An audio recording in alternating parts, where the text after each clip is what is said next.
like I said before, I've seen some things that a lot of people haven't seen, and they can appreciate. Like here we have a minimum wage. People are asking for $15 an hour, but overseas, there is no. In some countries, there is no minimum wage. There isn't a base amount that you have to pay them. Welcome to the Hot Mic Show with Austen Alexander.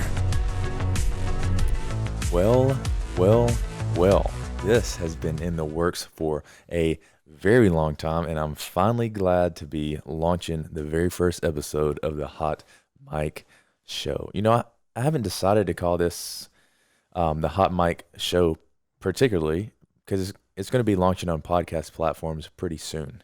I plan to launch the first episode November 1st. And the reason why I wanted to do this because I offer video content, which I kind of talk about my life, talk about the military as well as fitness, but I wanted to offer a platform that people could engage with and listen to while they were, in the car or while they're going to sleep, because I have a very soft voice. No, that's a joke. Or if they're in the gym or, whatever. So I want to kind of offer another platform for people, as well as go ahead and film this and put it on Instagram TV. I got some pretty cool camcorders, got some pretty cool microphones, and now we are rolling with the Hot Mic Show. So I want to welcome you to the Hot Mic Show.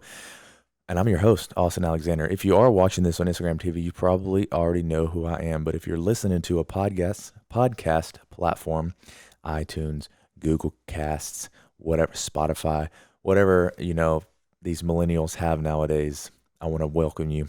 I want to briefly introduce myself. My name's Austen Alexander. I'm 27 years old, originally from the beautiful town of Florence, Alabama. Small, but beautiful. And I joined the military when I was about 21 years old. Military has taught me a lot of things, and that's kind of how I portray myself. I don't brand myself as a military podcaster or a military YouTuber. I just kind of brand myself as me, and the military was and is a big part of my life. So I attribute a lot of the stories and things that I've learned from the military. So, now I bet people that are watching this visually, by the way, if you're not, you can catch this episode on Instagram at Austen Alex at AUSTEN_ALEX. And you can see this big hunk sitting right in front of me. So Sean, I'll go ahead and spoil it for everybody. This is Sean Ferguson. No, I'm kidding. Ferguson right in front of me. One of my good friends. I'm going to pass the mic to Sean. Go ahead and introduce yourself. What's up, guys? My name's Sean Ferguson. Here with Austen on his very first podcast, so Yes. it's real exciting. I've Yes. had the pleasure of meeting Austen. How many years ago now? Not even a year. No, it's Barely. barely. No, we met in 2018, homie. Okay, so not as long as I thought, but it's 2018. been an awesome experience watching this guy kind of really charge full force into many facets of social media, and yeah, I'm glad I get to experience the first of the podcast. So yeah, my name's Sean Ferguson, and take it away. So yeah, I appreciate the very nice introduction there, Sean. One of the reasons I wanted to have Sean on because I feel like he's multifaceted. I feel like he knows a lot of things, and he offers some very good advice.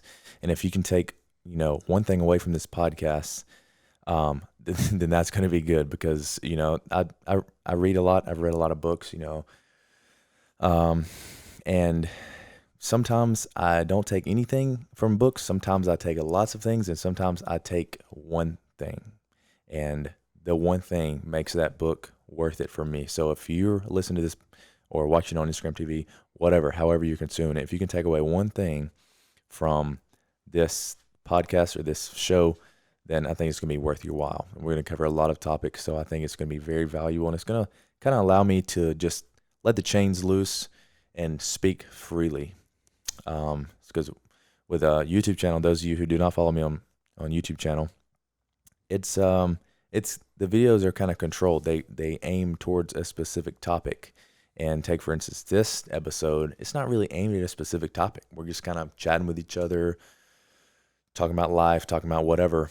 And we're going to dig into some topics later. So I just am excited to freestyle and just let them have it. Speak my mind. I know you're excited to do the same. Well, I think like we talked about, there's going to be multiple installments of this. So I think me and Austin really feed off each other well, and you guys will get a sense of that. And yeah, we're gonna kind of explore a bunch of topics. And so Sean he probably won't be available for every show, maybe so, but I'm gonna also bring on guests, different personalities, different people to get a fresh insight. And I think it would be fun for me to bring on somebody that I completely disagree with, and just to have a debate with them. I think it's fun, but it's really rare to find somebody that'll sit there and look at you in the eye and confront you about something. But for now, me and Sean agree on most things, and one of the things that we both agree on is bodybuilding. That's actually how we met. I met him backstage, and I was basically like, "What's up?" We hit it off, and he asked me to watch his rice cakes while he ran to his car, and then from there, it was history. Yeah, that was the first time we met. It's at the Anaheim Fit Expo, 2018. That was your first show. My first show, and that was my fourth show. And as anybody who has competed before knows, that prep brain is a real thing. So par for the course, I forgot something in my car, and this strapping young gentleman was kind enough to watch my rice cakes and my boiled chicken. You're welcome. I guarded them very well. So yeah, I ran out to my car and came back and made a new friend. So the rest has been history. We've gone on, I guess you could say, adventures. I would call them dates. I'm just kidding. Few adventures. By the way, I am straight. I make a lot of weird jokes like that. I'm about as straight as Hugh Hefner, and I know you are too, aren't you? I think. Oh yeah. R.I.P. Rest in peace, Hugh. Yeah. So that was Austin's first show, my fourth, and yeah, we've got a lot of workouts in. Talked about social media, life, relationships, family. I don't know if we touched on it yet, but I was born and raised in New York. You were born in good old Alabama. Alabama. So we've grown up in very different places. Austin has had the opportunity to travel with the military to some very unique places. I've had the opportunity to travel through school and through other opportunities. So I think that's something we'll touch on. We have a lot of similarities and a lot of differences, and we've attacked life from very different angles, but through bodybuilding and kind of similar personalities, we definitely have a great friendship. Mm-hmm. So specifically in this episode or this show or this podcast, whatever, I don't want to dive into any topics. I just kind of want to scratch the surface and kind of let people know what this is going to be about and what we're all about. So you mentioned traveling. Just name some of the places that you've been. Oh man. Well, high level, I got the opportunity to study abroad in Europe, and while I was over there, I got to hit about 16 countries. Spent some time in Australia, and as you know, what brought me out to California, a buddy that I met in Europe kind of pitched California as the next stop. So I was able to take a 22-state road trip with my little brother and a college friend. So haven't been all the places I wanted to go, but definitely have seen my fair share. And you've been some extremely unique places. Yeah, because of the military, I probably wouldn't have picked them if I was just vacationing there, but I'm definitely glad I got to see, you get to see the goods and bads you see on Instagram or social media, the Maldives, you get to see Bora Bora, but the parts that you don't really see are the, some of the dirtier parts of South Korea, dirty parts of Singapore, you're in the slums of Bahrain with all the homeless people, and just getting to see those countries really opens your eyes. And I know you feel the same way. Really opens your eyes about how blessed we are here in America. I do support the country. It's one of the reasons you see the "Don't Tread on Me" flag behind Sean, and then the LEO flag behind my head. So yeah, just in case you didn't know. Do you think with your travel, you mentioned that some of the places you've gone, they weren't by choice. And obviously you were, you were serving, you were active duty in the military. Now in hindsight, do you think you would have done it all over again the same? I know through the military, again, you didn't have the choice, but the experiences you had in these places and the life lessons you learned, like, have they translated into how you approach the world now? And, because like with me, I traveled on my own accord. So the places I went were places I wanted to go. And Yeah. I've accrued life experiences, that I'm extremely happy with and proud of, and they've gotten me where I am today.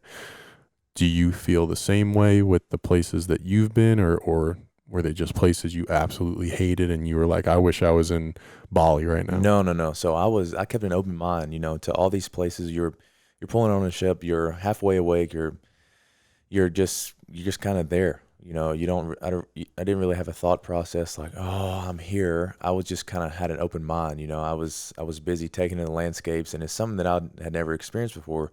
So I was just, I was in the moment. So would I take it back? No, not at all.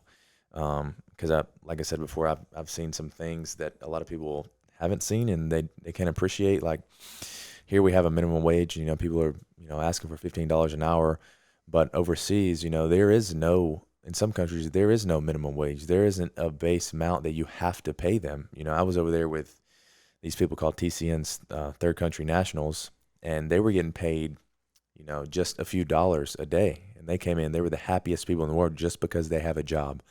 Here in this country, you see a lot of people that I think are ungrateful and just kind of forget how blessed we are in this country.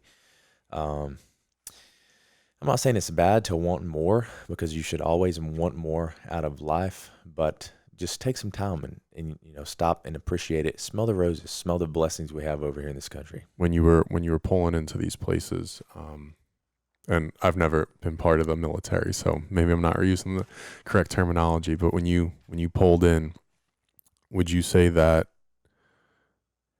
shipmates? Yeah, ship. Would you say most of your shipmates had the same outlook on these, I guess unsavory scenarios where it's not the best place, but where you touched on, like, you made the best of it. Did most people have that positive outlook of like, yeah, we're here, let's make the best of it? Or were most people like, get me the hell out of here? Yeah, people were like, because most of those sailors, they're salty. They've been on ships. Most of the people on ships, they're aviation. They've been on multiple ships for multiple 7-8 month deployments. So when they pull into somewhere that they've already been, they're like, oh fuck, I don't want to be here again. I don't want to do this. I don't want to do that. And they'll just go out and they'll just kind of get drunk. And that's pretty much all. They'll go out and they'll forget it, and then that's it. Is that predominantly like the outlet that most sailors or military, is it like fitness or drinking or playing in a band? Like what do you guys? Yeah, I don't want to say it's the outlet, drinking, but alcohol is very popular in the military, and it is very popular in the Navy, because there are lots of stressors that build up. And even when we're out to sea for a certain amount of days, we get a beer day to increase morale and just kind of keep people's heads up. And a lot of people use it, I'm not saying don't drink. I drink when I went out. I have a few drinks here and there. But I feel like some sailors overdo it, and they just kind of get drunk to the point that they can't remember, or they're, stumbling back to the ship. They end up getting in trouble. So alcohol is definitely there, but I would say most of the people that I associated with, I was either trying to help them get swole, or they were helping me get swole. It was the fitness that I used to kind of dump some of that deployment stress out. So that's why I cling to fitness. So was that your first like big, jump into the fitness realm, like when you were away at sea? Or no, it wasn't. When I went overseas to Bahrain, and I stayed before. I'm from Florence, Alabama, which is a very small town, definitely compared to New York. And so being taken away from that and family, it was all I knew. And going over there to Bahrain, having to start all over, trying to make friends, trying to adjust to the work schedule, sometimes 14, 15-hour days, and trying to create a balance. It had not a profound impact, but it had, it had its a little negative way with me because I was having a little trouble adjusting, and that's when I really cling to fitness, because in my life, fitness has never let me down. The gym was 24 hours there, so what else you have to worry about? You have a bad day at work, go lift. You have a bad, you're arguing with your girlfriend or boyfriend, go lift, go to the gym. Gym's has never let me down. Awesome. So do you want to keep talking about like work, what got you into fitness? Where do you want to? We can talk about whatever you want to talk about. How did you get into fitness? How did I get into fitness? Yeah. Okay, good topic of conversation. Yep. So growing up, played sports, kind of everything under the sun. Made my way to West Virginia. So I don't know if we touched on that, but I'm a mountaineer through and through. But yeah, back in New York, played sports growing up. When I got to West Virginia, met a gentleman that was in my math class, and he introduced me to what is known as strongman. Mm-hmm. And I'm sure some people have seen it on ESPN. It's these crazy big guys lifting up cars, lifting up stones, stuff that always impressed me. Yeah, through this gentleman named James, got introduced to strongman, kind of gave it a whirl, got super into it, ended up training for my first competition, did very well, and kept on going with that. So I competed in North American Strongman for a while. Ended up blowing out my knee at a wedding of all things. Everyone through my years of strongman were like, "You're gonna hurt yourself," and then at a wedding, buddy of mine jumped on my back, knee went sideways. ACL, meniscus.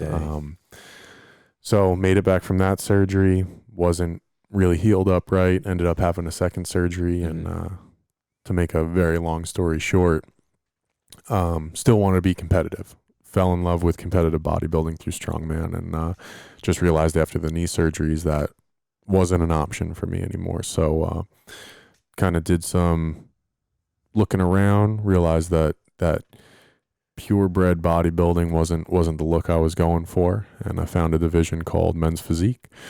So I've been competing in that for a handful of years now, and yeah, that was kind of my high level introduction into fitness. I'd always lifted and kind of loved the pursuit of bettering yourself, having that outlet. But yeah, that was kind of my in a snapshot journey to where I am now and how I got involved in fitness. And that's why I love fitness so much, is because it's so multifaceted, and at the end of the day, it's all about getting better. It's all about improving, or that's what, most people are in it for, whether it's improving the way you feel, improving the way you look, just constantly wanting to progress and be better. There are all types of fitness for that. And when I first started into fitness before the military, it was kind of like just to look good or whatnot. And then I started training to be a diver in the Navy. I started running, I started doing CrossFit, and that's when I found, pretty much a whole new realm of fitness, CrossFit.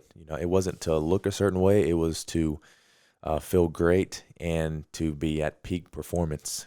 And still this day, I have completely different workouts. Sometimes I'll go for a sprint, sometimes I'll go for a lift, sometimes I'll go for a heavy squat session, sometimes I'll do a Murph.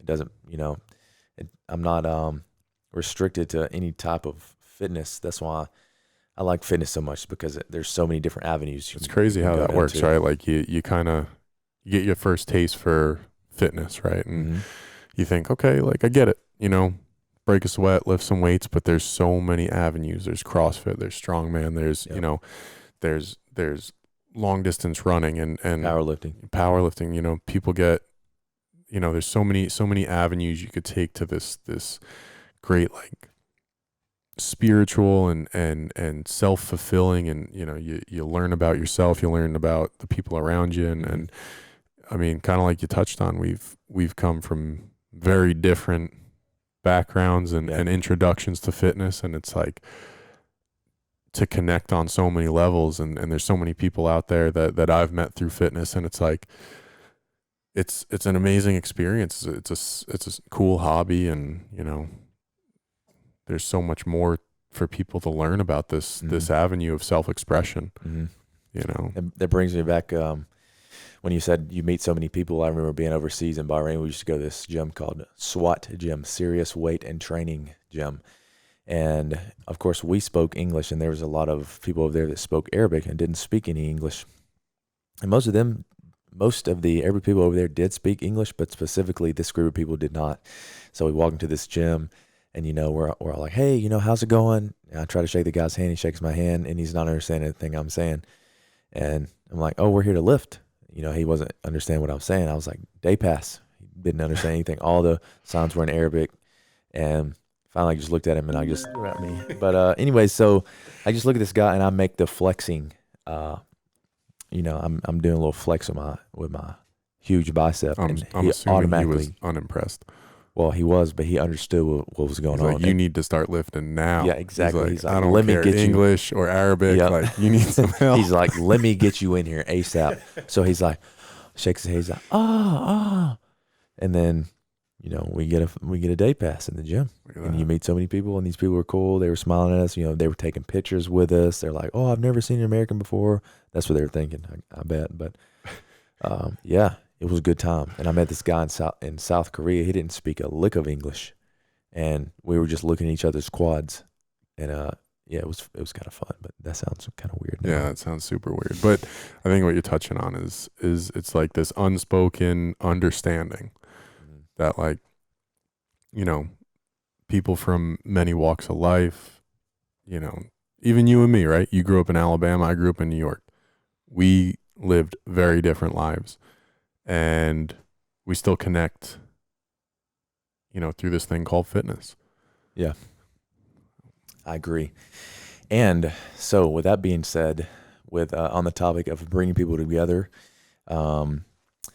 providing some motivation and some discipline through fitness, I want to say welcome to the Hot Mic Show. Thanks for tuning in for the first episode. We've gone on about 22 minutes, so I plan to make these episodes about between 20 to 30, 35 minutes. I don't want to restrict myself, but I don't want to go on for a long time. So, guys, I appreciate you watching. I appreciate you listening. If you are listening on a podcast platform, and Sean, you want to give them the deuce out? I mean, I didn't work on an outro. The deuce out? Okay. Yeah. Well, I'm not going to give anybody a deuce out, but okay. I appreciate everybody listening. Again, I'm super excited for Austen to branch out into this avenue of social media, and as a buddy of his, it's always great to see someone explore new things and grow. So I'm sure this isn't the last you'll hear from me, but thank you guys. It's been a pleasure. Yeah, we'll see you again on the next episode. All right, guys, thanks for watching. Hey guys, I hope you enjoyed this episode of the Hot Mic Show. If you want to catch more Hot Mic episodes, you can click the link to my left, or if you want to subscribe, you can click the link below that link. Thanks again. See you in the next episode.